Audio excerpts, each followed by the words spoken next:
All right, today we're going to use the Akashic Truth Oracle card deck to take a look at what we can expect to encounter from the dates of February 2nd through 9 of 2025. Let's give these cards a flick to get the old energy off.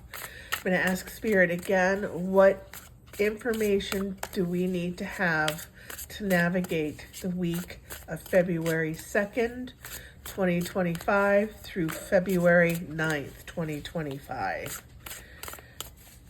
I'm going to just use my intuition here. I'm trying to listen to see if anything else comes to me while I'm doing the shuffle. We'll see how many cards they want us to look at today. So 1, 2, 3. We said 3, so we're going to stop and pull a card. And we're going to keep going and see what we can find here. This is interesting.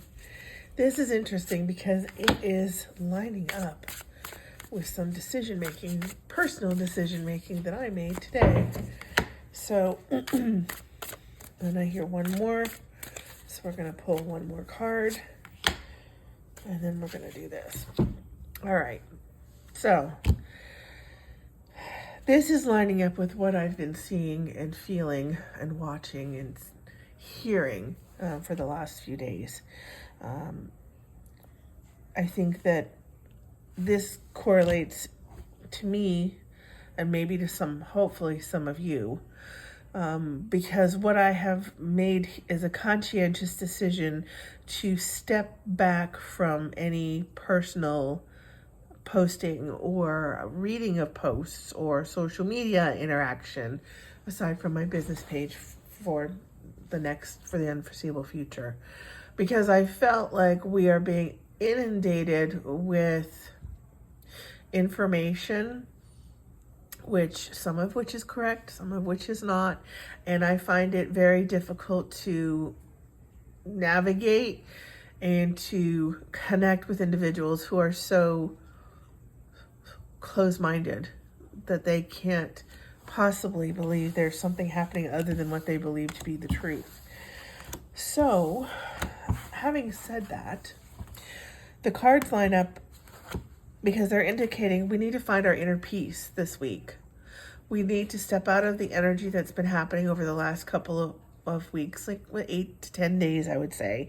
And we need to create our own little sanctuary, which actually, if I recall correctly, correlates back to last week when we were talking about finding the womb and remaining in our bubble.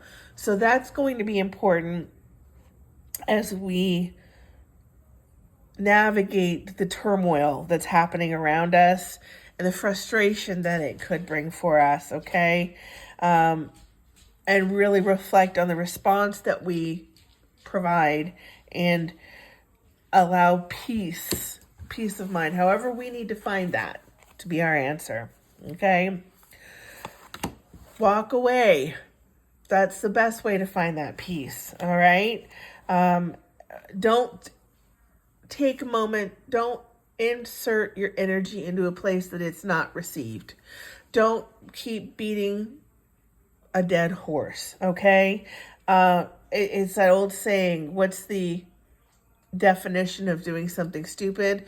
Repeating it and expecting a different outcome. Repeating the same action and expecting a different outcome. It's not going to happen, all right? So take a moment to turn your attention to the things that you can control, the things that bring you happiness, the things that make you feel good.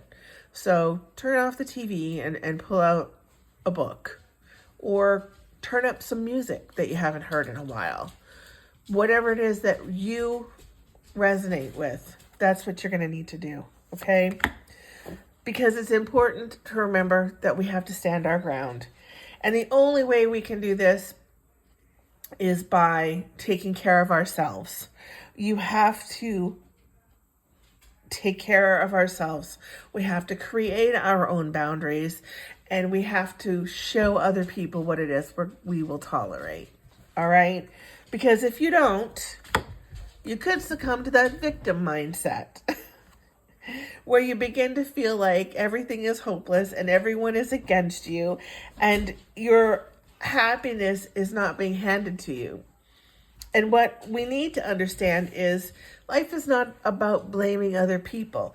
Nobody else is responsible for taking care of us. Nobody else is responsible for handing us the things that we think we deserve, right? The only person that we can rely on is ourselves. And that's when you have to make that focus so that the abundance that you're looking for will find its flow to you. Otherwise, you're going to remain in this mindset of self-doubt. Okay? You don't want to be questioning yourself. You don't want to be confused. If you feel that there is too much activity happening around you, that your mind is becoming cluttered, the word I used specifically was minutia. I'm tired of the minutia. Okay? I don't want to absorb it anymore. I get what's happening here.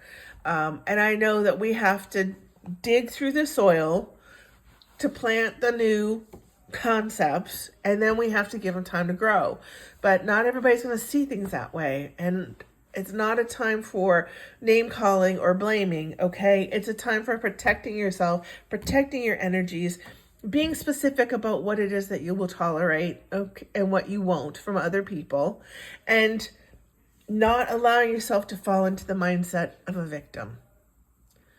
That's a lot. It's not what I expected to see. But I sincerely believe that the changes that are happening around us right now that we obviously have no control over will ultimately benefit us for the better. And if we need to step aside from society or from people around us that may have a very loud voice that does not echo what we feel for a little while, that's perfectly okay. All right? The important thing is focus on yourself so that you can keep your clear head and that you can continue to manifest the positivity in the world. All right. Week of February 2nd through February 9th. Thanks for watching. I'm Erin. This is Sense of Spirit. If you have any questions, feel free to reach out.